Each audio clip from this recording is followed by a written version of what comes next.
After 4 years of war with seemingly no end in sight, Syria has unfortunately become a routine part of our news cycle. But that doesn't just mean the attacks and the politics going on within Syria. It's also the millions of people who've left the country hoping to find some sort of respite. Their stories form the basis for lifeonhold.aljazeera.com, a standalone interactive website devoted to the Syrian refugees in Lebanon whose lives are on hold because of this conflict. It has been 8 months in the making, and I've got two of the people who worked so hard on it with us here in the studio, Reem Haddad and Dima Shabani. Ladies, lovely to have you with us. The first thing we see when we sort of have a little flick through the website is that this is not your average text and picture news website, is it? You've gone for something completely different here. We have. This is a web documentary, so sort of basing it on the traditional documentary storytelling style, but it makes it more accessible to web users. We try to get as many characters as possible so that we can get a nice spread in terms of socioeconomic backgrounds, age groups. So it means that the scale and scope of the project is bigger, and it paints a bigger picture. Right. Dima, why don't you tell me about, as Reem said, the characters, how you met them, how you found them, what it was like meeting them? Yeah, well, we first went to Lebanon, and we had a local producer who found these characters for us. And we filmed them, made sure that they were comfortable in front of the camera, came back and sort of, reassessed and decided who we wanted to go back and shoot for the web doc. Well, there's Hajj there, we've brought up on the screen, and I've got some video of him as well, just to show our viewers, I guess, an idea of the documentary side of it.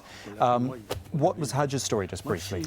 They're a lovely couple who come from Ma'adamiyat al-Sham, and they had to escape because his wife needs dialysis, and that's no longer accessible where they're living. So this is the sort of main documentary style, 10 minutes, but we also have his journey, a moment, which is something that we captured, a small video that we've done 40 seconds worth on the side. And you've got the wall as well. Yes. We'll bring that up here as well, because this is what I want to talk about interactive here. Dima, why don't you sort of explain what we're looking at? So the wall is, I would say, sort of the heart of it. It's about the memories of the refugees. We asked each of them, what is your memory and what do you miss most about home? So that's essentially what it represents. Yeah, Tamam Azzam, which is a great Syrian artist, along with our partners in Canada, Kung Fu, came up with this idea, and you'll see the artwork behind them that changes as you kind of click on the bars, and that represents memories fading. But more importantly, it allows people to leave messages to these characters. And that's what all these stars are that we're highlighting here. Absolutely. If you watch it and you're moved by it and you want to leave a message to these wonderful people, you can do so. That's the idea. So you called it a web documentary. Documentary in the traditional sense is something which we would make and put on television, and it stands alone like this. This will live and breathe and develop and change? That's what we're hoping. We're hoping that, well, I mean, the interactive part is already changing. If you visit it a week later, or you'll see more stars, you'll see more messages.